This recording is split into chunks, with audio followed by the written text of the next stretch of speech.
ya tengo una comunidad, ya me están pidiendo cerveza, ¿por qué no montar un negocio? Porque mi comunidad, ¿para qué? Pero siempre ha sido muy bonita conmigo. De pronto uno se va al pasado y dice, si yo ganaba esto y hubiera tenido este conocimiento, tal vez hubiera podido manejar la situación. Sí. Hubo un problema cuando yo me volví viral y es que es un problema con los riñones, tienes retención de líquidos, pero no sabría decirte por qué tienes retención de líquidos. Nada, no es una enfermedad que tiene cura, nadie sabe por qué da. Yo nunca había sentido tanto dolor como sentí ese año.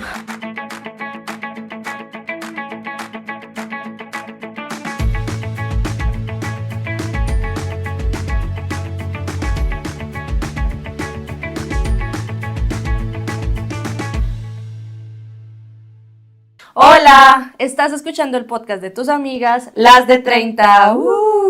El día de hoy tenemos una invitada muy querida por nosotras. Tiene una historia súper bonita que seguramente va a ayudar a muchas de las personas que nos están viendo. Así que si tú llegaste hasta aquí, muchísimas gracias.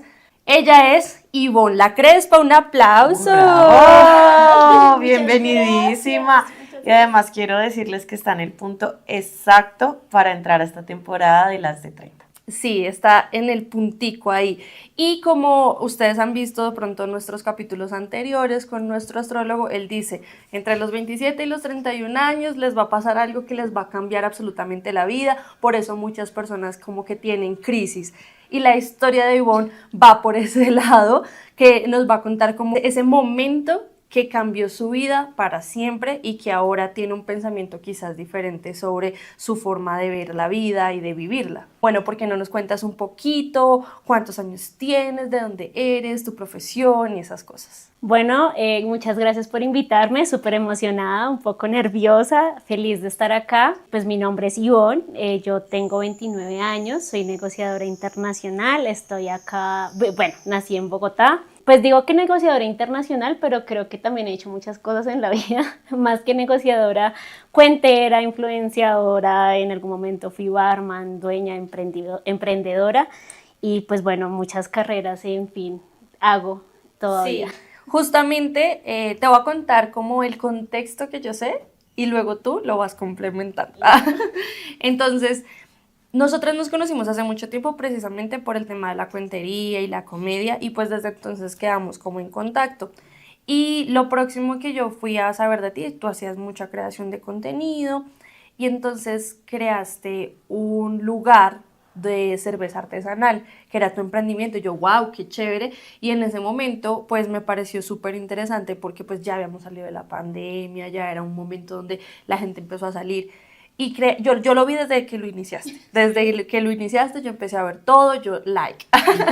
Y después te vi porque saliste en noticias. Primero me saliste en TikTok, salió un video viral, tú contando la historia pues, de lo difícil que es emprender. Nosotras ahora lo Comprendemos entendemos. perfectamente. Sé que estás en ese mundo ahora. Sí. Entonces entendemos como la dificultad del emprendimiento y contaste todo y luego saliste en muchas noticias y entonces yo wow, y luego se llenó y cuando se llena el lugar yo dije, la toteó, o sea, lo que todo empresario quiere, Ajá. lo que todo dueño de negocio quiere, que sus videos se le viralicen y que al día siguiente se le llene. Amanezca lleno el local. Y en mi opinión, ya la logró, listo. Pues nada, sí, el negocio empezó, era la cervecería de Ivonne La Crespa. Inició porque, digamos que estábamos contando un poco detrás de cámaras, yo he hecho de todo, he emprendido de todo, me ha gustado muchas cosas y al mismo tiempo nada, porque casi nunca me conocía, ¿no? Y cuando empecé con el mundo de la cerveza dije, esto está muy chévere, qué lindo ser cool, porque sí pasa mucho, y es que cuando uno habla de la cerveza, las personas tienden a decirte qué cool eres, ¿no? Entonces digo, a mí ya me estaba yendo bien, ya estaba yendo a diferentes festivales cerveceros, hacía contenido para marcas, me tatué una cerveza, entonces eso ayudaba a que fuera como modelo de cerveza. Y digo, listo, ya tengo una comunidad, ya me están pidiendo cerveza, ¿por qué no montar un negocio? No, y nace este negocio que, como tú decías, pues empezó desde cero en muchas cosas, pues hice de todo. Yo no tenía plata para contratar un maestro, para que hiciera, digamos, que el inicio de la cervecería. Yo pinté, hice, digamos, que el diseño de la cervecería Y pues nada, después de un tiempo de montada la cervecería, pues empezó las finanzas a caerse. Realmente fue como, ay, ¿qué hago con esto? Yo ya estaba en un punto donde yo dependía totalmente de la cervecería porque yo duré los primeros 5 meses trabajando y teniendo la cervecería. Entonces iba en la mañana a trabajar, salía a las 5 de la tarde, iba a la cervecería y abría. Pero cuando yo vi que estaba muy, digamos que toteada, por decirlo así, psicológicamente, mentalmente, físicamente, dije, ahora voy a depender de la cervecería. Y pues la cervecería no se estaba sosteniendo, no me estaba sosteniendo un salario, nada. Así que básicamente subo el video pues como en la frustración porque ya tenía que pagar, ya había pagado el arriendo con tarjeta de crédito, no tenía un salario y digo, bueno, pues nada, voy a subir un video. Subo el video en medio de la frustración. En ningún momento lo hice ni para causar pesar, ni para ser viral. Yo ya creaba contenido, yo ya compartía las cosas con mis seguidores y ellos ya sabían que yo subía mis tristezas, mis alegrías, ¿saben? Como que compartía todo. Y al otro día, pues nada, empieza como a comentarme un montón de gente, me despierto y un montón de comentarios, mensajes. Llego a la cervecería y empieza a llegar un montón de gente como, wow, y empieza a llenarse. A las 6 de la tarde tengo que llamar a amigos que no, nunca habían mesereado, que nunca habían estado conmigo porque realmente no cabía ni una hormiga en esa cervecería. Ese punto de la historia me parece como mágico porque es literal lo que todo el mundo sueña, ¿no? Como ojalá algo totee para que mi negocio se llene, ¿no? Es como la idea de muchos emprendedores o personas que tienen sus negocios. Pero yo quiero que nos devolvamos porque hay algo que me parece súper importante y me llama mucho la atención de tu historia y es emprender. Tú dices, he hecho un montón de cosas, digamos que esta es una de las tantas y digamos que siento que también es como una parte fundamental de tu historia porque marca un antes y un después, pero antes de eso me imagino que hiciste otras cosas porque todo el tiempo estás creando y a las personas que somos creativas pues nuestro cerebro no para. Cuéntame un poquito más de esa Ivonne, pero como emprendedora. Digamos que ya la parte de la cervecería pues la retomamos ahorita, pero el emprendimiento, ¿cómo nace ese espíritu emprendedor en ti? Porque dices, yo le apuesto a emprender en Colombia, que es lo que hacemos muchos colombianas y colombianos.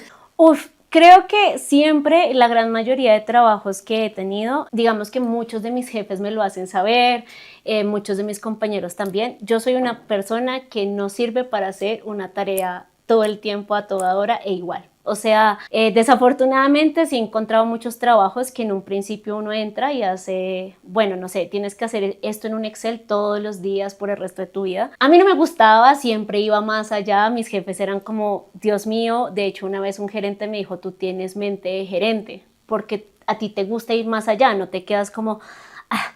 Y siempre me sentía muy incómoda, como ay, Dios mío, estar haciendo lo mismo, estar haciendo lo que me piden, ¿no? Como que no ir más allá, tenía un montón de ideas, pero al mismo tiempo también cuando empecé a ver que había una comunidad detrás mío, dije, ¿por qué no dejar una huella? O sea, quería dejar una huella con mi emprendimiento. Dije, quiero que las personas vean una marca y que digan, eso es Divon. Yo estudié negocios internacionales, entonces por alguna extraña razón yo ya sabía que o para mí sentía que no era tan difícil hacerlo. O sea, dije, ya he hecho miles de planes de negocio, lo puedo lograr. Otra cosa es hacerlo en un estudio y hacerlo en un Word y otra cosa es salir al mundo real, ¿no? Porque en el plan de estudio, en el plan de marketing, todo sale hermoso, todo es bello, tienes el público que es, la investigación de mercado y cuando sales al mundo real es como, esto no es tan lindo. Pero eso fue lo que me llevó a emprender realmente. Claro, por el estudio de mercado tú dijiste, bueno, tiene estas posibilidades y demás, y cuando ya te enfrentas, te das cuenta de los impuestos, el hipoconsumo y no sé. Pero antes de la cervecería, ¿habías emprendido en algo?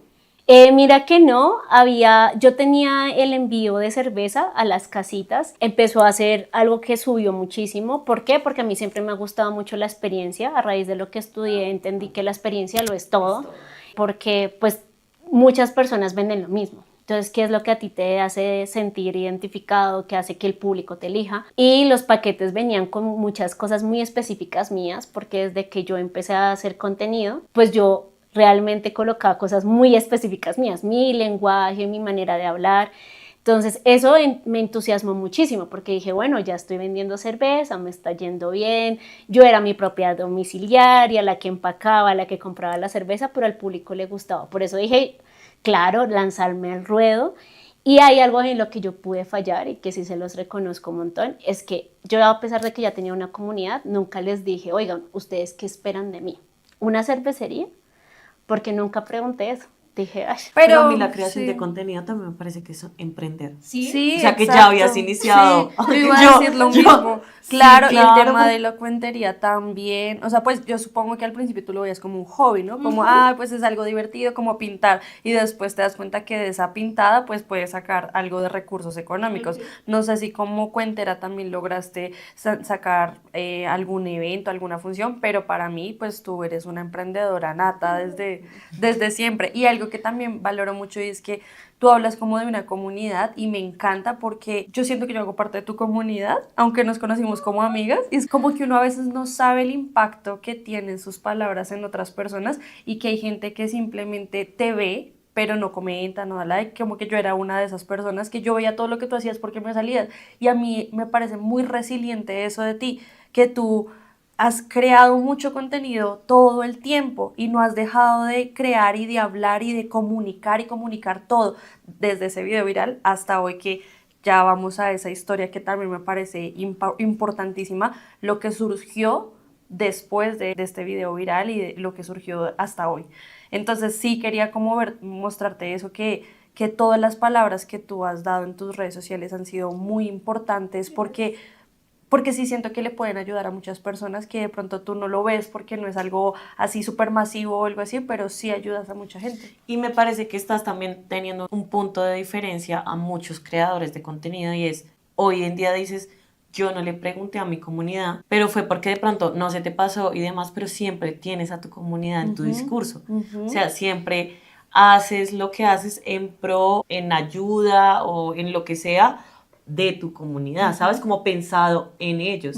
Es que, ¿sabes? Cuando yo empecé a crear contenido, claramente yo entré a las redes sociales por ser cuentera, pero cuando ya empecé a darme cuenta que precisamente la voz transmite algo, que tus palabras transmiten algo, me di cuenta que mi comunidad de alguna manera necesitaba algo, y es que necesitaba una persona que hablara por ellos, porque a veces siento que cuando entramos a una red social, muchas personas hablan desde lo bueno, desde que a veces todo es muy perfecto. Y me di cuenta que mi comunidad necesitaba hablar a veces de las tristezas, a veces de las inseguridades, a veces de lo que nos duele, ¿no? Entonces, por eso siempre los tengo como muy presentes, porque también en algún punto a mí me ayudaron un montón. O sea, cuando yo sentía que a veces estaba muy triste, que a veces estaba muy decaída, podía subir y compartirles algo porque ya sentía que era un espacio seguro, porque mi comunidad, ¿para qué? Pero siempre ha sido muy bonita conmigo, ¿sí? Entonces, cada vez que subía algo era como, tú puedes con esto, porque te sientes triste. Entonces, para mí sí es muy importante que a través de lo que haga, pues como que estén ellos. Sí, siempre puedo decirles que hasta ahorita más o menos lo estoy quitando, pero siempre he tenido este problema del impostor.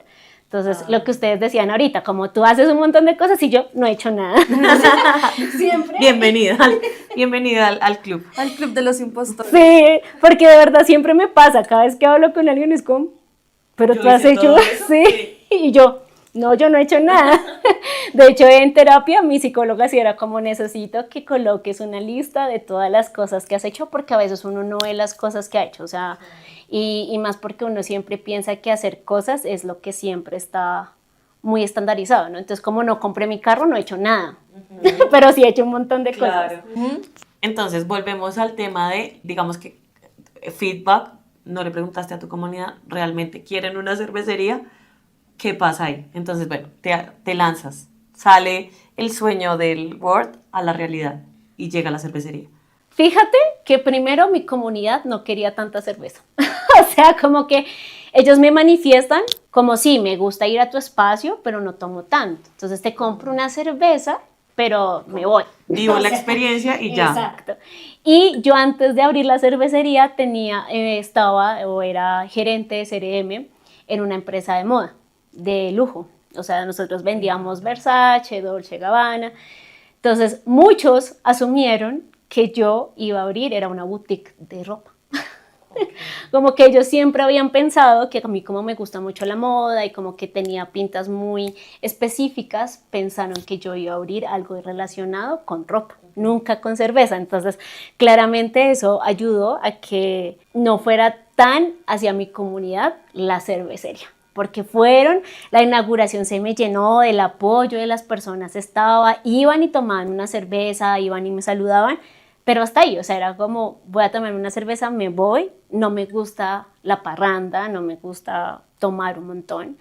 Entonces, claro, ahí entendí que tenía que abrir otra comunidad y que no era tan fácil ya otra vez como empezar desde cero, abrir esa comunidad.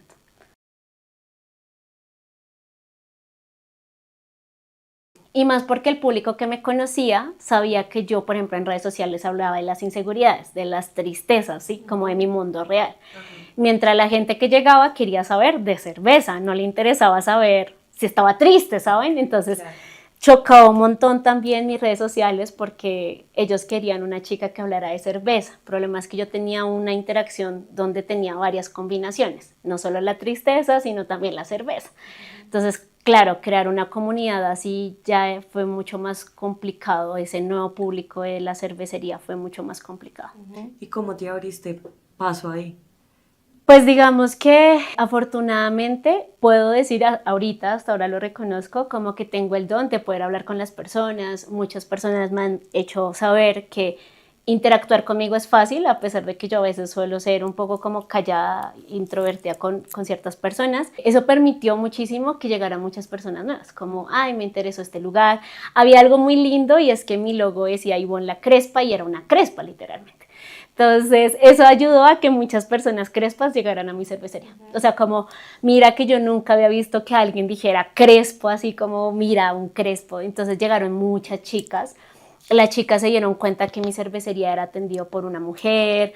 Yo sí trataba como literalmente cuidar mucho a las mujeres en mi cervecería porque no pasa, ¿sabe? Como que yo a veces algo y no pasa. O sea, como que si alguien te manda un trago, te lo mandan y ya. Entonces yo trataba de decirle a mis chicas, oye, te mandaron un trago, ¿lo quieres? Si no lo quieres, pues no, o sea, hay que respetar, tú también puedes ir. Entonces empezó a abrirse una comunidad de chicas y las chicas llevan a sus novios y a sus amigas y eso hizo que ayudara un poco, pero no era suficiente. Ok. Bueno, hay algo que me causa un poco también de curiosidad. Ya hablamos un poco del tema de emprender, de la comunidad, pero aquí en las de 30 también nos gusta hablar de cosas un poco serias porque cuando llegas a los 30 todo se pone más serio, ¿no? Entonces es el tema de las finanzas. ¿Crees que de pronto, bueno, lo digo porque a nosotras nos pasa como en el tema de la empresa que nosotras creamos, ese es un tema como complejo y sobre todo para personas como creativas, ¿cierto? El tema del Excel, el tema de la plata, de administrar bien la contabilidad, los impuestos. ¿Crees que de pronto ahí también hubo algo que posiblemente tuvieras que mejorar o...?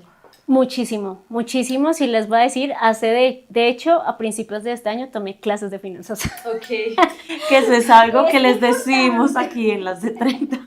Porque realmente o sea, ahorita que tomé las clases de finanzas, me di cuenta de eso. Dije, creo que no sabía manejar tanto las finanzas. Porque si uno no las sabe manejar, miren, puede ser que uno esté ganando 30 millones de pesos. Nunca le va a alcanzar. Yo conozco gente que uno... Sorbita. Y a mí me pasaba, como que yo nunca he ganado mucho dinero, pero igual como que tampoco era tan bajo, pero aún así no me alcanzaba. Claro, pero viendo lo que aprendiste en tus clases, de pronto uno se va al pasado y dice, "Ah, si yo ganaba esto y hubiera tenido este conocimiento, tal vez hubiera podido manejar la situación. Sí, y porque el diferente". profesor también me decía como hay muchas cosas que uno a veces, por ejemplo, se deja manipular. Él me decía, si el proveedor, por ejemplo, el proveedor puede ser muy chévere y todo, pero si el costo está muy alto, no va. Y es que si el otro te dice, no, es que a mí me sale muy costoso hacer esto, pues es un problema operativo tuyo, no mío, porque yo soy un tercero que está vendiendo tu producto. Claro. Y yo decía, yo no importaba, yo pagaba lo que fuera. Ok. Entonces, como que... Ok. Muchas es que veces... yo sí creo que cuando se hace una empresa, digamos, como la tuya específicamente, que todos, absolutamente todos los días le está ingresando y saliendo plata, el tema de las finanzas debe ser muy jodido. Sí, y más porque, ¿saben? Creo que a mí, y hay algo que me pasaba mucho, me dejaba ganar con el corazón, como, ay, no, pero esta persona necesita, entonces, no sé, un mesero, hoy no estaba lleno. Y yo, ay, no, pues ya le dije que viniera, entonces voy a decirle que sí se queda y yo le pago el turno a pesar de que no lo necesite. Y son errores financieros que a veces uno toma también desde el corazón, ¿no? Como decir, ay, bueno, no sé, voy a ayudar a esta persona o demás. Pero sí, obviamente hay muchas cosas que yo no volvería a hacer si volviera a emprender financieramente. Me gustaría si nos puedes regalar algunos de esos consejos como para las personas que nos Tú, están viendo. si estás pensando en emprender, sigue estos consejos. Consejos como en cuanto a las finanzas si vas a emprender, desde tu experiencia, ¿qué no volverías a hacer y qué harías diferente? Sí. Por ejemplo, primero, ver los intereses. O sea, yo sé que a veces uno, en el afán de conseguir el dinero de la inversión inicial, toma lo que sea. Yo, de verdad, averigüé por 5 bancos, los 5 bancos me dijeron que no y escogí el que más intereses tiene. Y a la fecha yo llevo más o menos 3 años pagando, 2 años pagando y se los juro que ha reducido 2 millones de pesos. Cuando pago mi cuota inicial, literalmente son como 70,000 pesos en capital y 200 en intereses. Entonces, primero, saber escoger eso, hacer un análisis de eso, mirar si tú lo puedes pagar, porque para mí siento que es importante, como, listo, si el día de mañana no lo puedo pagar con la cervecería o el emprendimiento que esté haciendo, si lo puedo pagar, si es asequible pagarlo. Segundo, sí es ser muy estratégico en cuanto a la elección de productos. ¿Por qué les digo eso? Porque a veces uno dice, no me importa cuánto me cueste, voy a dejar este producto. Sin importar si no se consume o si a ti se te sale de las manos el costo de ese producto, pero tú dices, lo voy a dejar. No, a veces hay que ser estratégicos, a veces hay que decir, este producto, por más que a mí me guste como persona, a mi local o a mi empresa o a mi público no le gusta o me está saliendo muy caro a la final. Tercero, no tomar decisiones desde el corazón, porque se los juro que a veces uno se deja mangonear de proveedores, de clientes, de personas que le colaboran, porque uno dice, no, yo quiero ayudar a la gente y así como te cogen la mano, te cogen el codo, o sea, literalmente te cogen todo. Y hay muchas personas a las que me colaboraron y me ayudaron, pero otras personas que yo decía, estoy reventando diariamente mi local para poderles pagar a ellos y yo en dónde estoy quedando, porque me pasaba con proveedores, como si tú no me compras tanta cerveza hoy, entonces no te dejo barriles, entonces yo buscaba la manera de. Y por último, creo que sí es muy importante tener a alguien que te ayude a manejar las finanzas, que no seas tú. ¿Por qué? Porque tú vas a tomar decisiones desde lo que sabes, desde el amor que le tienes a tu negocio, desde el amor que le tienes a los proveedores o desde querer salir adelante con el sueño. Miren que antes de que yo me volviera viral, yo me fui a un profesor de finanzas de mi universidad porque yo me llevo muy bien con el decano de mi universidad. Y este profesor llegó y cogió todo lo que yo ya tenía y me dijo, cierra el negocio. Así me dijo, cierra el negocio. Yo ese día, yo no lo voy a cerrar, yo voy a hacer todo lo posible. Y él ya se había sentado conmigo y me había dicho, cierra el negocio. Pero no te dio como alternativas ni nada. No, me dijo como, pues digamos, desde una parte financiera, yo soy muy mala para las finanzas, yo muy... No. Estás cambiando, estás mejorando cada Pero día mira más en que tus a finanzas. mí me parece importante eso porque acá también tuvimos una invitada que habla sobre finanzas personales y demás. Y voy a aprovechar para hacerte esa pregunta. Antes de tu negocio, en el transcurso de tu adolescencia y primera adultez, que nosotros los llamamos los adultos bebés, que es los 18 y por ahí hasta los 21, ¿tuviste algún tipo de educación financiera, ya sea por tu familia, ya sea propia? Nunca, y ahorita que tomé las clases de finanzas me di cuenta que me manejaba mucho como uno de mis familiares se maneja. Y dije, ya entiendo de dónde viene esta situación. Amigas, por eso, por eso nosotras les hemos querido decir mucho en muchos capítulos, no importa en la edad en la que estén, inviertan un espacio de su vida, de su tiempo y de sus recursos en educarse financieramente, porque nosotras lo hemos vivido, que hemos pagado las consecuencias de no tener esa educación financiera desde antes. Creo que nos sirve también para nuestras hijas, porque yo por lo menos pienso mucho en necesito que mi hija aprenda de finanzas, necesito que se eduque financieramente y siento que si hacemos eso con los niños o hacemos eso con las personas jóvenes, pueden tomar mejores decisiones en su etapa. Y sobre todo porque no solamente en las personales que son tan importantes, sino cuando vas a tomar este tipo de decisiones tan trascendentales como emprender, porque la mayoría de personas, creo yo, que no emprende con un servicio, sino con un producto. Ujú. Entonces, y creo que manejar el tema de lo que tú estás haciendo, proveedores, intereses y demás, como que es un poco más complejo y aprenderlo es mucho mejor. Claro, y más porque si tú no sabes hacer eso financieramente, personalmente, ahora imagínate con un local. Porque cuando yo tomé las clases, el señor me decía, ¿cuánto gastas diariamente? Y yo no tenía ni idea de eso. Y él me dijo, ahora vas a anotar el chicle, la empanada, el agua. Y cuando empecé a hacer eso, dije, Dios mío, gasto mucho en comida por fuera, por ejemplo. Desde llevarme, no sé, mi tarrito de agua, me compro todos los días una botella de agua de 2.000 en 2.000 en 2.000 y uno empieza a darse cuenta como, ya veo de dónde está el error. Y claramente esto lo voy a transferir a las finanzas de un emprendimiento que yo tenga. Claro. Y llega el momento en el que ya estás metida con proveedores, ya tienes pues, algunas personas que te ayudan y demás. Y pero te el vuelves negocio- viral. O sea, Pero antes de antes eso, de la viralidad. llega Ok. el momento en que tú dices, uy, no me está dando. Ujú. Habíamos hablado de que tenías una comunidad y que tú expresabas tus sentimientos ahí. ¿Qué te lleva a hacer ese video de exponer tu fragilidad y decir mi negocio no está dando? Porque no es fácil, ¿no? O sea, lo que tú dices es muy cierto, los creadores solemos mostrar una vida, lo mejor de nuestras vidas, muy pocos muestran su parte frágil. ¿Qué te lleva a ti a exponerte de esa manera? Creo que una parte de mí, como al mismo tiempo tenía una comunidad muy bonita que me daba palmadas en la espalda, sentía eso, como la necesidad de que alguien me dijera, todo va a estar bien. Yo sabía que ya no estaba bien, el profesor ya me había dicho que iba a quebrar, yo ya estaba muy mal en esa situación, pero dije, quiero transmitirlo porque en ese momento de mi vida de emprender, decidí mostrar también qué había detrás de.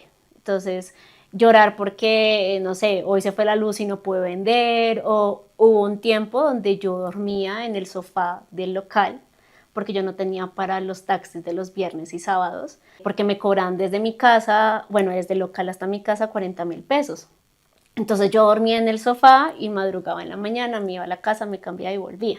Y todas estas cosas dije, quiero mostrarlas y ese día dije, también es parte de emprender, de decir, fracasé. Porque ese día yo ya estaba como diciéndole a la gente, voy a cerrar esto. O sea, yo ya no voy a seguir con esto.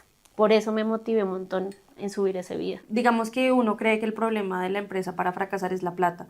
Pues llegó la gente y empezó a pagarte, llegó la plata. ¿Qué pasó? O sea, ¿por qué entonces no funcionó? Primero porque ya teníamos muchas deudas. Entonces, digamos que nos tocó pagar deudas que ya teníamos anteriormente.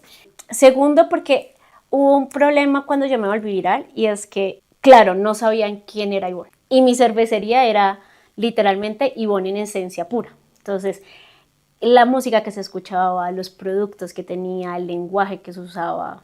De hecho, hasta mi carta usaba mucho de los lenguajes que yo ya usaba hace mucho en mi comunidad. Y empieza como, ok, pero ¿por qué no hay carranga? ¿Por qué no hay vallenato? ¿Por qué no hay una bolirrana? ¿Por qué no hay un tejo? ¿Saben? Y eran cosas que yo no estaba dispuesta a cambiar porque yo ya llevaba mucho tiempo con la marca y yo ya sabía hacia dónde quería ir la marca.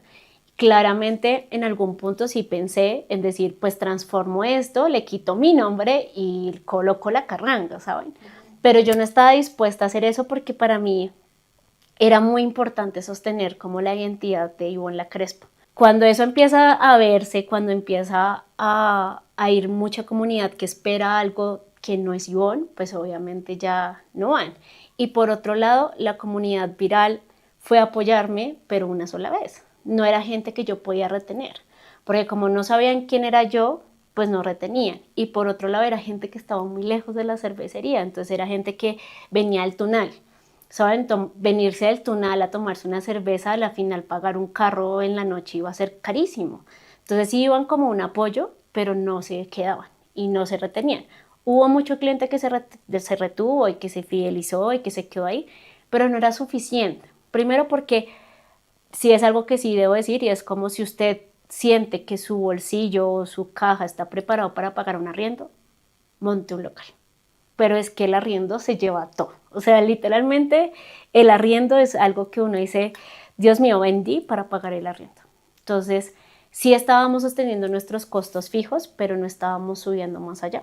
Hay algo que en ese momento yo hablé con una amiga, tiene como su emprendimiento de joyas, y ella me decía algo que a mí me resonó un montón y me dijo, si ser empresaria va a cambiar tu vida a peores condiciones de cuando eras empleada, quédate como empleada.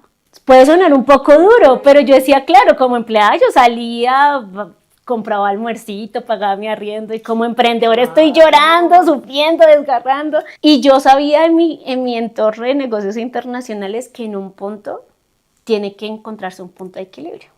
Y mi cervecería no estaba encontrando el punto de equilibrio, se estaba quedando ahí. ¿Qué significa el punto de equilibrio? Es como la cantidad de ventas que tú tienes que hacer para ya encontrar el tope de costear o bueno, como cumplir tus costos fijos. Que el negocio ya se mantenga solo y sí. ya empiece a subir para utilidad. Okay. Entonces ya se vende esas unidades, ya se vende lo que tú necesitas vender, ya el negocio se sostiene, de ahora en adelante todo lo que quieres son utilidades. Okay. Pero mi negocio no estaba llegando, o sea, simplemente se estaba quedando estancado. De ese proceso, yo creo que acá en modo reflexión, me parece muy bonito que ese gesto de la gente de apoyarte me parece súper lindo porque realmente, pues, ver algo digital en la vida real de toda esa gente que te escribió, te comentó, te apoyó, así sea una vez comprándote la cerveza, pues me parece lindo, pero también es como, pucha, sí, me ayudaron, ahora qué hago porque igual no está dando, ya llegué al punto de decir, no voy más. No, ¿y saben qué me pasó? Que me parece muy lindo, pero ahí estaba el punto, como hubo mucha gente que vino de México, que vino de Perú, que venía de Brasil, pero claro, es gente que viene de viaje, viene una vez y se iba. Entonces era como una situación era gente que me quería apoyar, gente que me amaba, pues como que de alguna manera conectó con la cervecería, con lo que yo era, pero era gente que no era muy cervecera y que tampoco se podía permitir porque vivía muy lejos de donde yo estaba. A la final, por más que se creó una comunidad, no era una comunidad direccionada a una cervecería. O sea, resultó como conectando conmigo, pero no con la cerveza. Y volvíamos como a lo mismo con lo que yo empecé. Era una comunidad, creció la comunidad, pero ninguna conectaba con la cerveza. ¿Cuánto tiempo duró tu cervecería? Un año. Un año. ¿Y en qué momento, ya después de, bueno, el video viral, entonces, no sé, supongo que llegaste a un punto que, ay, listo, ahora sí, porque estabas sacando el dinero, no sé qué. ¿Cuánto tiempo pasó para que tú dijeras, no, definitivamente no? 3 meses. O sea, 3 meses más y ya. Y ya dije no. Y aquí viene el otro punto de quiebre en tu vida. Me pasó de todo. Sí, ahí viene... ¿Tú crees que, bueno, cuéntanos, pero tú crees que fue a raíz de esto bueno, explícanos un poco más porque ya fue algo mucho más de salud, entonces tú sientes, ¿no? Un fracaso a nivel económico y profesional y ahora viene una situación de salud. Pues digamos que yo creo que sí, una parte de mí, ese problema de salud vino de la quiebra, porque yo estaba, saben, como que emprender también te hace guardar muchas emociones frente a la gente que está a tu alrededor. ¿Por qué? Porque tú le cuentas a tu gente que está alrededor como que todo el tiempo te va muy bien. Entonces te encuentras con tu papá, con tus amigos, no, a mí me va muy bien, yo todo lo levanto y en la noche lloro, ¿sí? Y yo estaba guardando muchas emociones, yo sentía que no podía estar pagando nada, pero mi familia ni mis amigos, nada sabían. Entonces yo estaba guardando muchas emociones y algo que yo aprendí, digamos que el suceso que ya les voy a contar de salud, es que guardarse emociones no está bien. O sea, la rabia, el dolor, todo lo que tú tengas por dentro se va a demostrar en algún momento, o sea, va a salir. Entonces, quiebro, pues en el momento en el que yo cerré la cervecería, mando todas las cosas a la bodega porque no encontramos quién comprara, bueno, un montón de vainas. Decidimos cerrar y yo ese día, se los juro, llegué a la casa a llorar un montón. Sentía el fracaso que uno siente cuando un sueño tuyo tiene que cerrar, es... No sé, como que tú y la luchaste tanto como de todas las maneras posibles. Ese día yo empecé a llorar un montón, llamo a uno de los inversionistas y le digo, fracasé. Y es un duelo. Es un duelo. Y no sé qué hacer, no tengo cómo comprar una bolsa de leche, o sea, no sé dónde, en qué punto Y estoy. ahí sí creo que se vuelve gigante el síndrome del impostor, ¿no? Sí, no hice No nada. sirvo para nada, ¿qué hago? Sí. El año que hice no Sí, sirvió para nada. exactamente. Y me empezó a hinchar un montón. Miren, yo no sé por qué me empezó a hinchar un montón. El otro día amanezco como con la cara hinchada, pero dije, Debe ser Lloré porque tanto lloré. que me hinchese. nada. Y me estaba hinchando un montón. O sea, de verdad estaba hinchándome un montón. Y conforme pasaron los días, me hinchaba más y me hinchaba más. Yo no tenía EPS. Por favor, si ustedes emprenden, paguen la planilla de seguridad. Porque uno dice, yo nunca me he enfermado, miren, se los juro que en los 9 años que yo tuve experiencia laboral, nunca me había enfermado, nunca había usado la EPS y preciso, no tenía EPS y me empecé a hinchar un montón. De verdad era sorprendente, hagan de cuenta que mi mano estaba así y al otro día amanecía así, o sea, era como, ¿qué está pasando? Llamo a un doctor particular y me dice, no, es que es un problema con los riñones, tienes retención de líquidos, pero no sabría decirte por qué tienes retención de líquidos. O sea, tienes que hacerte estos exámenes de sangre. Exámenes que yo no me hice porque, pues, ajá. ¿De dónde? ¿De a dónde? Me dice, te mando una dieta baja en sodio y te va a colocar un diurético inyectado. No, Dios mío. O sea, es que sabes que estoy pensando, cuando uno está mal, ¿sí? O sea, cuando uno se siente en el fondo y verse también mal, jode todo más. Es que yo siento que Nada, hay un me efecto quedaba dominó. lindo. O sea, yo de verdad estoy conectando tanto con tu historia porque es como, ya no puedo estar más al fondo. ¡Pum! Me enfermo. O sea, sí hay más fondo.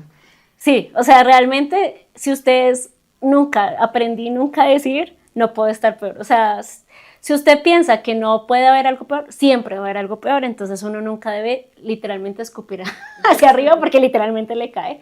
Esa vez literalmente estuve comiendo fruta todo el tiempo y empecé a deshincharme. Pero una amiga me dijo, necesitas un médico, porque no entras a trabajar. Yo tengo un call center. Miren, yo respeto mucho a la gente que pues como que está en un call center. Acá también los respetamos full. La atención al público es un tema bien delicado. Claro, pero yo sentía que un fracaso profesional resulté en un call center, vendiendo paquetes para una empresa de telefonía. Pero dije, es lo único, tengo que empezar desde cero. A mí no me funcionaba el salario, las cuotas eran muy altas, todo era muy alto, pero dije, camino hasta la casa, camino hasta el trabajo. Yo vivía en la 55 y el trabajo era en la 100. Dije, no me importa, lo hacemos, sacamos adelante esto. Yo no me puedo volver a vivir a la casa de mi mamá no puede saber que estoy mal. Bueno, seguimos. Y como a las 2 semanas de estar en el call center, yo seguía con la dieta. Nada, mi jefe me empieza a mirar así como en una reunión. Cuando salimos de la reunión me dice, tu cuerpo, tu cara está muy hinchado, ¿qué está pasando? Claro, yo voy a verme al espejo como si tuviera una alergia en la cara así gigantesca. Yo al otro día tenía un matrimonio, entonces ella me dice, revisa ya, llama a la EPS a ver si ya estabas activa y vete ya a una prioritaria, porque mañana tienes un matrimonio, o sea, ¿qué tal en el matrimonio te dé algo? Llamo, me dan la prioritaria para el otro día a las 5 de la mañana, a las 6, perdón, y dije, pues no pasa nada. Voy subiendo las escaleras del Transmilenio y me quedo sin respiración. Dije, no, esto ya es grave. Llamé a mi mamá, le dije, mamá, me voy a ir a urgencias porque no estoy bien, algo está pasando. Miren, yo no tenía ni siquiera para el pasaje de bus. Ese día se supone que me pagaban el salario, nada que me llegaba el salario. Yo vivía en la 55 con 13, entonces dije, pues me voy a la Marley. ¿Ya tenías CPS? O sea, Ya tenía EPS. ¿estabas activo? Ay, Dios mío, gracias. Me voy a la Marley y en la Marley me dicen, aquí no atendemos tu EPS. Ay, Dios. El señor me hace como un dictamen, como de si estás hinchada, pero yo no te puedo hacer nada más acá. Vete a la Palermo, me manda a la Palermo, llego allá, llego vomitando, llego muy mal. O sea, todo muy mal. En ese momento yo no sabía qué hacer. Me tocó llamar a mis papás y decirles, no tengo ni siquiera para el bus para irme a la Palermo.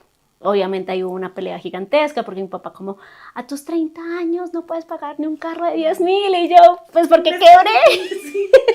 Dame el bus, necesito llegar al hospital. ¿Qué parte de quebrar no entiendes? Quebrar es no tener nada, o sea, literalmente uno no es como que uno quiebra porque tengo 50 millones guardados en la cuenta, Claro. o sea, entonces llego ahí, no me creían cuando llegan mis papás porque siempre había pasado algo muy, muy raro en mi casa y es que siempre piensan que soy muy dramática, más de lo normal. Cuando llegan y me ven así como hinchada, dicen acá sí está pasando algo grave. me toman los exámenes, me dicen, efectivamente son los riñones. Normal, me conectaron un diurético para que orinara toda esa noche. Y al otro día, cuando a uno le hacen una muestra de orina, ahí hay proteína. Y las personas normales botan entre 5 a 105 o 25 miligramos de proteína. Yo estaba botando 8.000. Y me dice el señor, creo que es lupus. Yo conocía el lupus porque en algún momento de la vida, cuando tenía 8 años, vivimos con una persona que le diagnosticaron lupus. Imagínense, eso fue hace muchos años. Entonces el lupus no era tan conocido, es una enfermedad autoinmune que básicamente te ataca tus órganos esenciales. O sea, no te ataca el apéndice, no, te ataca el corazón.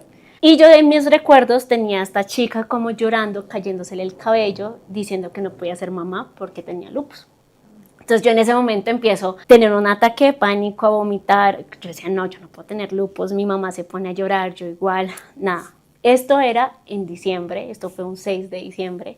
El 7 de diciembre me transfieren al hospital. Diciembre del 2025. Del 2024. Y nada, llego allá, los doctores me empiezan a decir, es que a las personas que tienen lupus les da una mancha roja acá, les duele las articulaciones. A mí nunca me había dado eso. Entonces yo estaba, no tengo nada de eso, ustedes se están equivocando. Y ellos, que sí tienes, y yo, no, hasta que no me hagan una biopsia, porque lo que ellos dijeron fue, lo único que podemos hacer es hacer una biopsia en los riñones para saber si tienes lupus. Y yo, hasta que no me hagan la biopsia, yo no le voy a creer. Yo así, encerrada, aislada, me empiezan a bajar las defensas, porque pues básicamente, claro, mi enfermedad es que las defensas te atacan a sí misma. Entonces te quitan las defensas para que no pase esto. Autoataque. Entonces, nada, no es una enfermedad que tiene cura, nadie sabe por qué da. Las pocas cosas por las que dicen que da es porque hay picos de estrés muy altos. Y pues adivinen qué pasó antes de esto. Entonces, nada, me hacen la biopsia y un 18 de diciembre me dicen, tienes lupus. Nada, para mí fue como, voy a ser inservible de ahora en adelante. Voy a ser inservible porque empieza a llegarte mucha información. Entonces los doctores dicen como, no puedes salir. Lo primero que haces, ay, sí, horrible. O te dicen, no puedes salir porque no te contagias con todo. Claro, porque no tienes defensas. No puedes viajar, no puedes tener una vida normal. En los trabajos, en muchas veces, y después de salir de eso, me rechazaban por tener lupus, porque la gente no entiende qué es tener lupus, entonces a veces pueden, no sé, como que lo combinan con un VIH o como con una enfermedad terminal. O sea, es un mundo totalmente diferente. Yo en ese momento, tras de que ya tenía el fracaso encima de la cervecería y que sentía que no había sido lo suficiente para esto, pues llega a tener una enfermedad que me hace sentir más fracasada, como ya no voy a poder salir al mundo real, ya no voy a poder viajar, ya no voy a poder tener trabajo, ya no voy a poder tener marido. O sea, yo estaba así como en shock. Es para que, yo sí les voy a ser muy honesta, el hospital, las enfermeras fueron las que me salvaron, porque mis papás tenían que seguir trabajando. Entonces me visitaban 2 horas, 3 horas, pero las enfermeras cada vez que me veían triste, cada vez que me veían que yo no podía con esto, pues iban y me hablaban, me decían cosas para levantarme, porque ellos decían, tú eres muy joven, tú todavía puedes, esa es una enfermedad que sí se puede manejar, ¿sabes? Como que con un control médico puedes manejar normal tu vida, no sé qué. Pero yo seguía, o sea, a pesar de que me tenían el diagnóstico, yo seguía subiendo de peso de solo agua. Entonces, llegó un punto donde yo subí 16 kilos de solo agua. Oh, por Dios. Y yo no podía dormir ni siquiera ya acostada. En ese desespero, mi mamá va y busca como al nefrólogo, que es el profesional de los riñones, y le dice, algo tenemos que hacer porque no está orinando, usted le tienen diuréticos, ella sigue subiendo de peso, ¿qué vamos a hacer? Y ahí es cuando viene otra noticia que me dice el doctor, listo, la única solución para estas 2 cosas es hacerte una quimioterapia y hacerte diálisis. Pues claro, otra vez mi cabeza, todas las películas que hemos estado viendo, yo dije, ¿cómo me van a hacer quimioterapia? ¿Me va a quedar calva? ¿Otra vez va a ser inservible? ¿Cómo así que me van a hacer diálisis? ¿Voy a ser inservible? O sea, yo estaba como, voy a ser inservible de ahora en adelante. Él me explica que la diálisis era no porque los riñones no estuvieran funcionando, sino porque su capacidad de funcionamiento era tan baja que sacar todos esos kilos de agua a partir de la orina no iba a ser. Ay, o sea, no imagínate el esfuerzo que... Uy. Los riñones estaban funcionando en un 25%. Entonces, claro, O sea, no iba a funcionar. La quimioterapia me explicaba él que era una quimioterapia baja porque las quimioterapias, digamos que tienen escalas, ¿no? Me decía, es la más bajita, es con un medicamento que se llama ciclofosfamida. A la gente de cáncer se le aplica de 1 gramo para arriba, a ti solamente se te va a aplicar 800 miligramos para básicamente bajarte las defensas a lo que marco, si no te va a seguir atacando. Los medicamentos no están funcionando, necesitamos algo más fuerte. El 24 de diciembre me aplica mi primera quimioterapia. Pues es un poco extraño, porque si les voy a ser muy honesta, entrar en esas salas hace que tú aprecias más la vida, porque ves gente vomitando un montón, familiares como preocupados al mismo tiempo, pero tratando de darle ganas a las personas que pasan por ese proceso. Entonces, pues nada, ese 24 de diciembre salgo de eso. Yo es que feliz porque no me había dado náuseas, no me había dado nada. Y a la 1 de la mañana empiezo a vomitar un montón. Para mí era muy frustrante, yo no me podía agachar. Un 25 de diciembre. 25 de diciembre. Yo no me podía ni siquiera agachar en el inodoro porque yo no podía doblar las rodillas de lo hinchada que estaba. Empiezo a llorar, empiezo a orinarme de la fuerza que hacía el vómito. O sea, para mí era como, ¿esto qué está pasando? O sea, yo voy a ser esta persona de ahora en adelante. Yo quiero preguntarte algo con mucho respeto. Nosotros aquí tenemos una fase que se llama ¿tú crees en algo? Sí, yo creo en Dios, no creo en la iglesia, no voy mucho a la iglesia, pero sí creo en Dios. Y esa vez sí le decía como a Diosito, yo no he hecho mi vida como quiero. Y espero que me des una segunda oportunidad, porque hay algo que yo sí aprendí cuando empezaron a darme el diagnóstico, y es que por más que muchas personas vayan a ti, o sea, tu papá puede estar 2 horas, 3 horas, tu vida sigue siendo tuya. Entonces, por ejemplo, el 31 de diciembre nadie fue a la clínica, fueron como a las 5 de la tarde, me dieron la felicidad, y nada, y yo escuchaba cómo todo el mundo se daba el feliz año, y yo encerrada en una habitación, pues hinchada, ¿saben? Como esperando que orinara. Y eso para mí era como, estoy yo con yo. Eso te iba a decir, nosotras teníamos una conversación, teníamos una conversación hace unos días de, pues al fin y al cabo, tú naces contigo y te vas contigo, así conozcas muchas personas a lo largo de tu vida. En ese proceso, y lo digo más por si alguien de pronto está pasando por eso o está recién diagnosticado o está atravesando lo que tú ya viviste, ¿a qué te aferraste?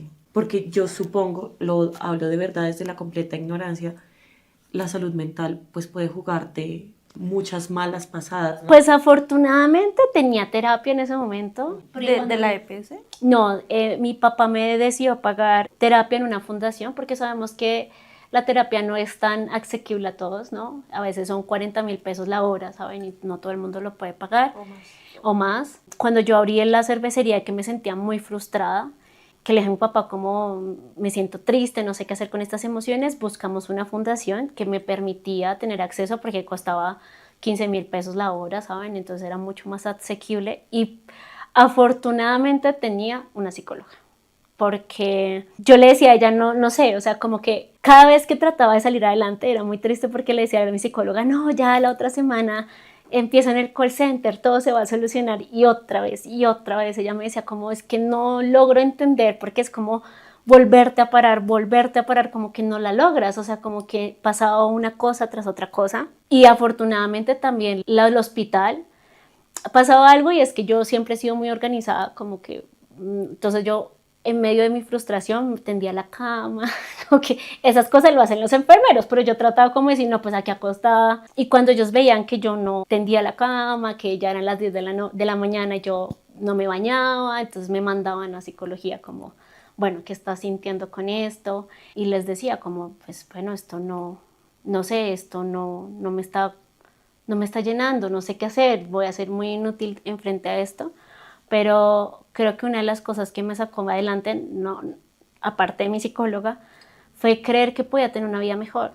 Porque hay algo que sí puedo reconocer en el hospital y es que muchas veces viví para los demás, ¿saben? Como que sentía que todos los proyectos que había hecho, ninguno me había gustado del todo, porque hablábamos detrás de cámaras un poco como siempre cogí cualquier bus. Sí, si hoy pasaba un bus para Melgar, me subía a Melgar y llegaba a Melgar y era... no me gusta Melgar, ¿yo por qué me subí en este bus? Y todo el tiempo me pasaba eso con mis proyectos. Entonces, cuando estuve en el hospital, dije, quiero una segunda oportunidad para por fin hacer lo que yo quiero, para por fin ser lo que yo soy. Dejar de tenerle miedo a lo que soy, porque siempre trataba de adaptarme a todo el mundo, a mis parejas, a mi familia, a mis amigos, a mi comunidad, que si alguien me hacía daño trataba de ser buena persona con esa persona y a la final no era esa persona, ¿sabes? Como que necesitaba sacar adelante eso. Entonces yo creo que fue algo de las cosas que más me sostuvo y también por otro lado creía que sí necesitaba vivir una segunda etapa de mi vida, porque se los juro que cualquier cosa que pasó en ese momento funcionó bien, ¿sí? La EPS, la ambulancia, pasó algo muy gracioso, gracioso o feo, bueno, yo lo veo como gracioso, porque cuando a mí me transfieren de la Palermo a la Universidad Nacional, que es el hospital de la Universidad Nacional, porque yo sé, digamos que tienen una especialidad en los riñones, la chica del quinto piso le dice a mi mamá el otro día, su hija, ¿por qué tuvo que ser transferida? Yo le aprobé la ambulancia. Entonces yo decía, gente que nos conocía, como que colocó su granito de arena para que todo funcionara bien en un sistema de salud que ahorita es tan terrible. A mí nunca me han faltado los medicamentos, a mí nunca me desaprobaron las quimioterapias, entonces como que yo sentía que todo había funcionado muy bien, ¿saben? Entonces sentía que eso era mis ganas de seguir avanzando. O sea que podemos decir que una de las múltiples razones de las que tú te aferraste para continuar también fue ponerte a ti como de primeras, porque me decías como yo siempre vivía para los demás, siempre hacía por los demás, te aferraste a ti y pues no sé, hablabas con Dios o con lo que tú creas para seguir. Para seguir y para entender que iba a haber una mejor vida, porque sentía que si yo hacía cosas que realmente a mí me gustaban, donde yo podía ser yo, iba a haber una mejor vida. Sentía 1000 veces eso. Pero ¿qué pasó en esos primeros días del síntoma? O sea, de verdad yo no sé cómo lograste ver más allá un 31 de diciembre La luz a medianoche. después del caos. Sí, claro, tú así como lo estabas contando me impactó muchísimo, conecté con esa historia y sentí como esa tristeza, como ese dolor. ¿Cómo lograste el 1 de enero del 2025, el 2 de enero y así sucesivamente seguir día a día? Primero llorar mucho a escondidas, porque yo nunca había sentido tanto dolor como sentí ese año. O sea, los chozones, los miles de procedimientos, por ejemplo, a mí el 26 me colocan el tubo de la diálisis. También fue terrible, me dio migraña, uno no se puede mover porque si no el aparato no lo hace, entonces con un dolor tan horrible, o sea, era como, bueno, no pasa nada, lloraba mucho a escondidas. Segundo, pues como que a la final sí, terapia me ayudó muchísimo, o sea, como que yo podía decirle a mi psicóloga, yo no tengo más vida de esto, y ella me decía, bueno, vamos a hacer un nuevo proyecto, vas a buscar un nuevo sueño, y me decía, no me importa qué sueño, Ivonne, o sea, cualquier cosa, quiero ir a Marte, pero necesito que te aferres a un sueño, porque si no te aferras a un sueño no vamos a poder salir de esto, sin tener posibilidades de dinero, o sea, sin ver tus condiciones de ahora. Aférrate a un sueño, porque a veces uno cuando va a proyectarse un sueño es como, pero si tengo los 2000, pero si, no, aférrate a cualquier sueño sin importar las condiciones que tienes ahora. Tercero, ver como las cosas positivas, porque más allá de romantizar la enfermedad, dije voy a empezar a averiguar a la gente que se le ha ido bien con esto, ¿sí? Porque a veces vemos como solo la gente que cuenta desde su lado trágico y dije yo no me puedo sugestionar con esto y yo no lo voy a hacer. Al día de hoy yo no lo sigo haciendo, o sea, si a mí en TikTok me aparece alguien que dice yo tengo lupus y tengo una cirugía de corazón abierto, lo quito, yo no voy a escuchar esto, yo no me voy a sugestionar con esto. Y eso era como mi afán y por último era no ver a mi familia sufrir, porque vi a mi mamá llorar un montón. Cuando a mí me colocaron el catéter de la diálisis, era como, no entendíamos. O sea, mi mamá no entendía que era una diálisis, yo tampoco entendía. No sabíamos hacia dónde iba a acabar todo esto.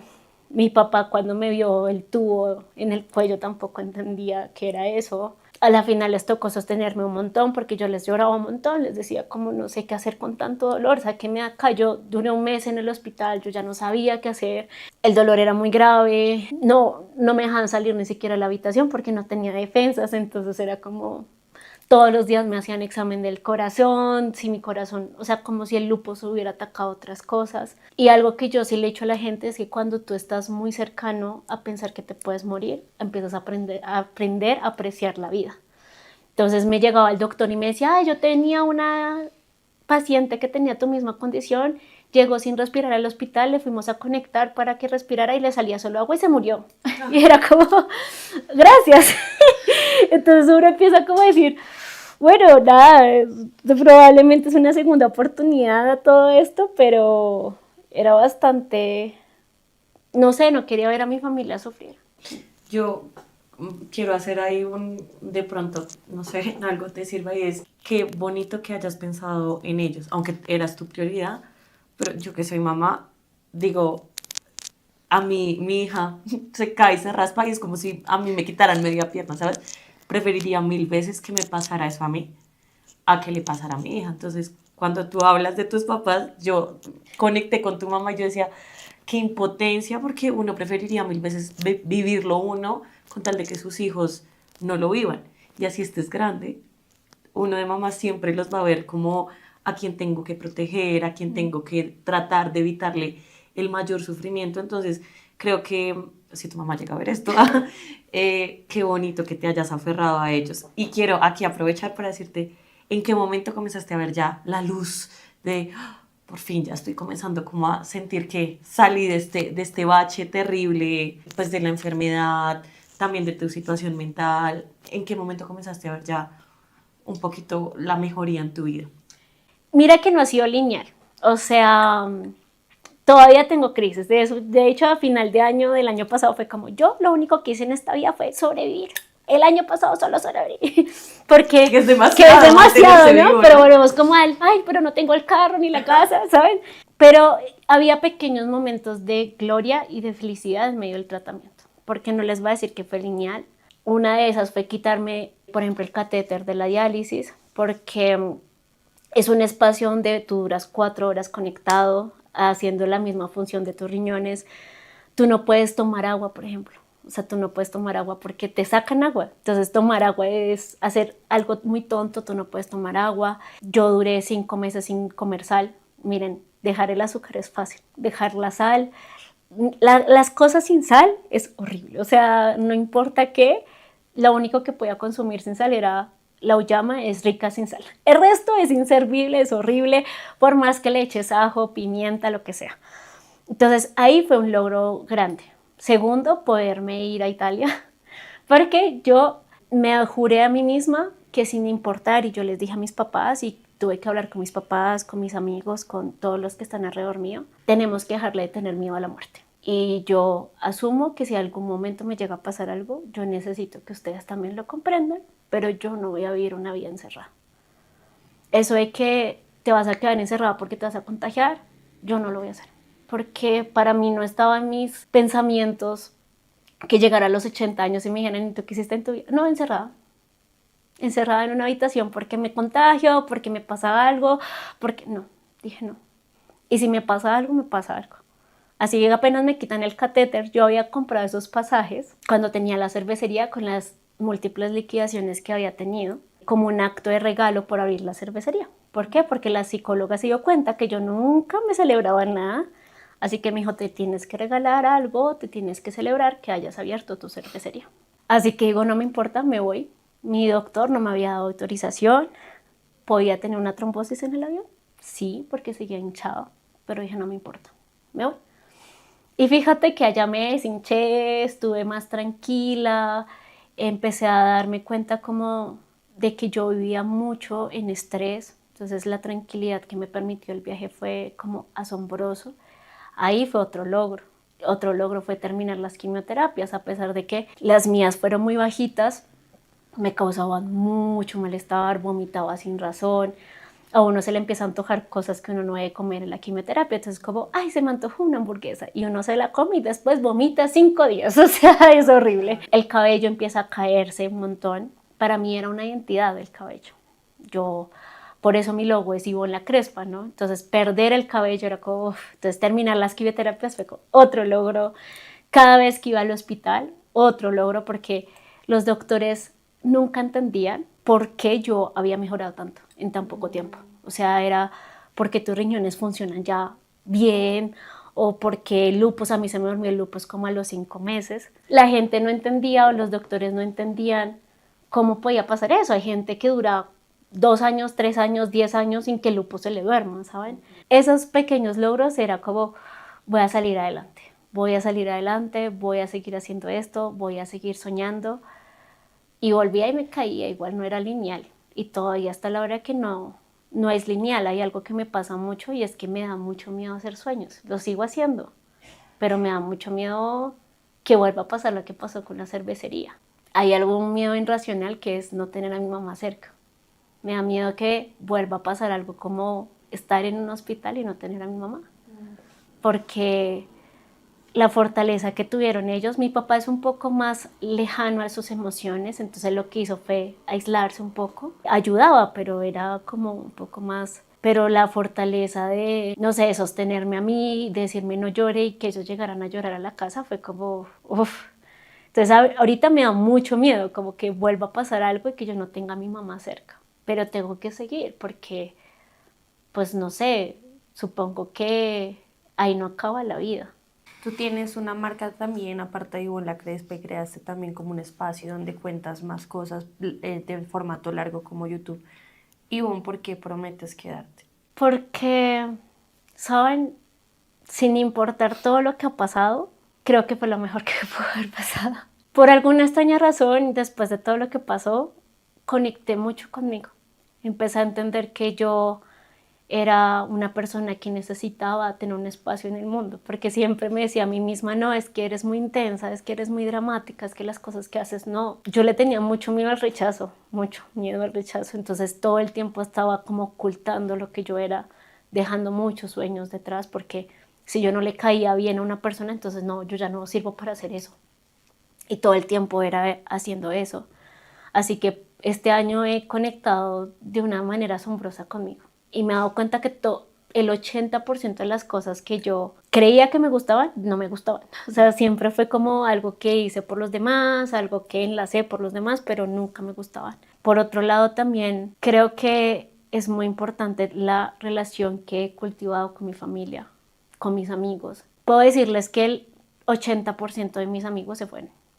¿Por qué? Porque yo era una persona muy de rumba y muy de fiesta y la extrovertida y vamos a tomar cerveza. Cuando tú te vuelves una persona, hay una parte muy íntima en mostrar tu parte enferma a la gente.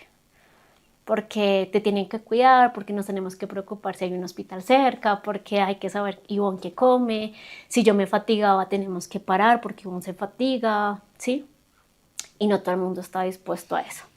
Pero la gran mayoría de mis amistades y mis familiares que se quedaron y que me apoyaron, aprendí de ellos como a tener una mejor relación. O sea, ahorita nos sentamos, aprendí a sanar con mi papá, porque bueno, en terapia nos dimos cuenta que había un problema con mi papá bastante fuerte, con mi mamá también. Empecé a sanar con ellos, a poderles expresar como todo lo que yo sentía. Empecé a escuchar a mi abuela. Yo nunca me sentaba con mi abuela a almorzar, por ejemplo, ¿saben? Y lo he hecho. Me di cuenta que con mis amigos, a pesar de que habíamos creado una muy buena relación, yo siempre suelo conseguir amigos introvertidos. Y yo soy extrovertida, entonces yo hablo muchísimo. Pero me di cuenta que no conocía muchas cosas de ellos, ¿saben? Como que siempre hablábamos de mí, de los hombres, porque la gran mayoría de mi vida estuve muy enlazada ahí. Ay, si el hombre me miró, no me miró. Y empecé a conocer parte de ellos que yo no conocía, ¿saben? Y por otro lado, prometerse quedar porque la vida sí se ha vuelto más linda, ¿saben? Y uno deja de tenerle miedo a las cosas. ¿En qué sentido? En que uno empieza a decir, yo puedo hacer lo que sea, ¿sí? Sin mirar las condiciones que hay detrás. ¿Tengo el dinero? No sé, no tengo el dinero, pero lo voy a proyectar, ¿saben? Y porque por algo te vas a quedar, porque a veces uno piensa que uno no ocupa un espacio en el universo. Y lo que decía ahorita la Mona, de pronto tus palabras le ayudan a alguien, ¿sabes? A veces uno cree que tiene que conquistar el mundo entero para hacer algo con su vida. Y a veces a 5 personas les ayuda, ¿sabes? A mí la cantidad de personas que me escribieron como mi mamá tiene lupus, le acabaron de diagnosticar, no sé qué hacer.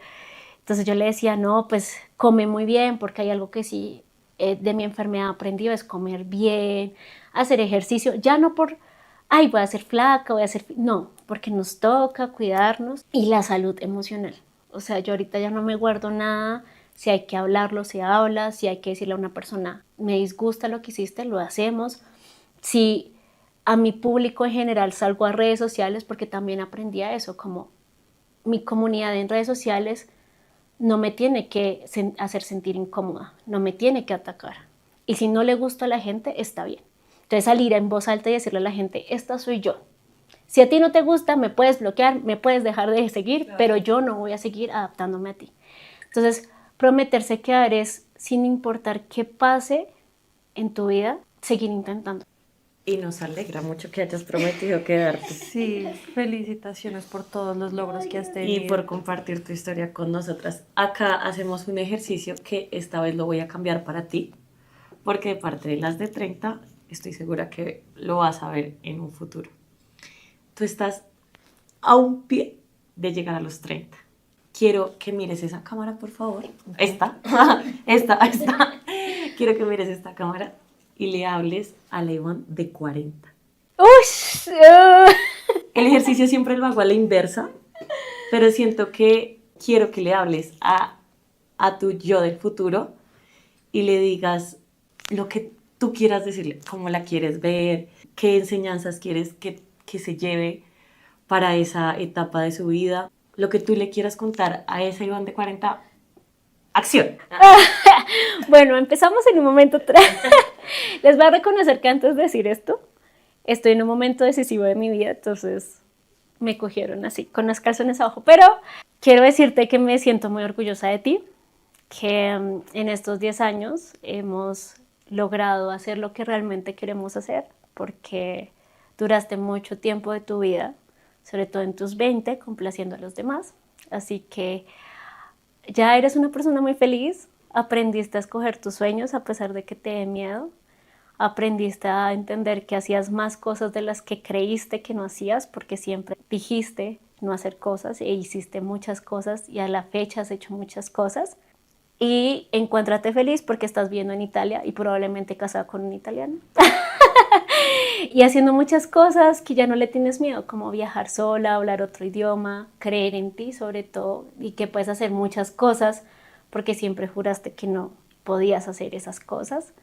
Así que, y no te moriste de lupus, vas a seguir acá y no te está pasando nada porque aprendiste a cuidarte, así que no te pasó nada, no volviste a estar en un hospital y aprendiste que es una condición que requiere amarte a ti misma, llevar todo con calma, no estresarte porque si te estresas te matas, pero aquí estás, así que me siento muy orgullosa de ti. Vas a tenerlo por seguro que cuando seamos las de 40 este video va a llegar a ti nuevamente. Y te traemos acá, cuéntanos, y vos, ¿qué pasó? O estaremos en Italia también grabando ese capítulo. Las invito, la verdad sí me entusiasma pensar que voy a ser esa persona. Y seguramente con la convicción que tienes vas a vivirlo, seguro que sí. Y acá de verdad estamos muy contentas que hayas decidido cómo venir a contar esa historia y hayas abierto tu corazón, te hayas mostrado también vulnerable. Sé que también lo has hecho como en tus redes sociales, pero pues volver a contar esa historia y también darnos este mensaje de quedarte, de seguir intentando. También es una, no sé si llamarlo enseñanza o qué, pero es como de pronto esas personas que necesitaban ver que a veces uno se queja por cosas muy pequeñitas, ¿no? Y cuando ves que hay gente que de verdad le ha tocado más pesado, o tú misma que cuando lo viviste y dijiste, yo antes llorando por estas cosas cuando esto está más difícil, pues me parece bonito contar eso, ¿no? Aquí también nosotros decimos, ningún problema pues tampoco es inválido, sí, como decir como, ay no, pues no llores por eso, que hay gente en el África muriéndose de hambre, no es por eso, sino me refiero como lo que tú dijiste de valorar la vida. Sí, o sea, la verdad creo que, y si quiero decirles a ustedes, como creo que a veces uno pasa mucho de la vida pensando que va a durar hasta los 100 años, ¿saben? Como que, y alguna vez va a haber tiempo para, algún día haré esto, algún día haré aquello, y nos incomoda a veces la vida que tenemos, nos incomoda a veces los proyectos que tenemos, lo que nos hemos vuelto como personas también. Hacer cosas que te hacen infeliz una y otra vez sin pensar en ti, sin pensar en tus sueños, hasta que llega algo que te hace cambiar de perspectiva. Y eso es lo que también como valoro en ti, porque yo te contaba que yo vi una historia que decía, y lo dijiste ahorita, como fue lo mejor que me pasó. Y uno diría, pero es que te pasaron cosas muy fuertes y difíciles, ¿cómo así que fue lo mejor? Entonces, ¿tú crees que si no te hubiese pasado lo que te pasó, tanto la cervecería, tanto el diagnóstico, tú no hubieses cambiado? No, no, yo creo que seguiría con las mismas cosas, con las mismas características, seguiría pensando en cómo complacer a la gente, seguiría haciendo sueños para complacer a la gente y me seguiría incomodando mi vida.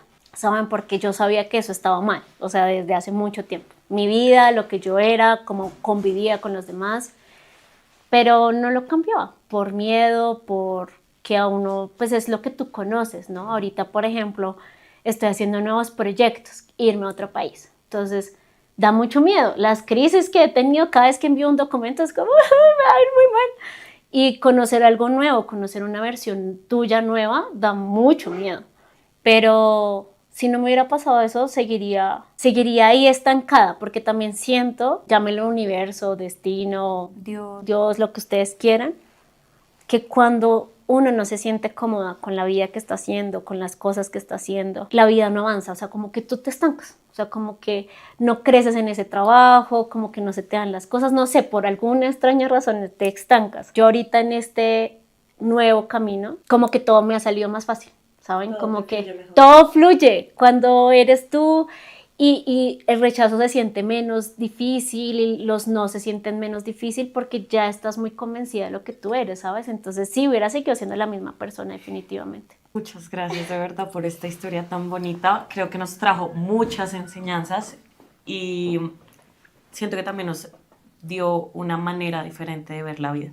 Amigas, amigos, cuéntenos por favor qué tal les pareció esta historia, cómo te pueden encontrar a ti en tus redes sociales. Ivonne La Crespa con doble N y E. Ivonne La Crespa en todo lado. Ya va a ser Muchas igual en gracias. Italia.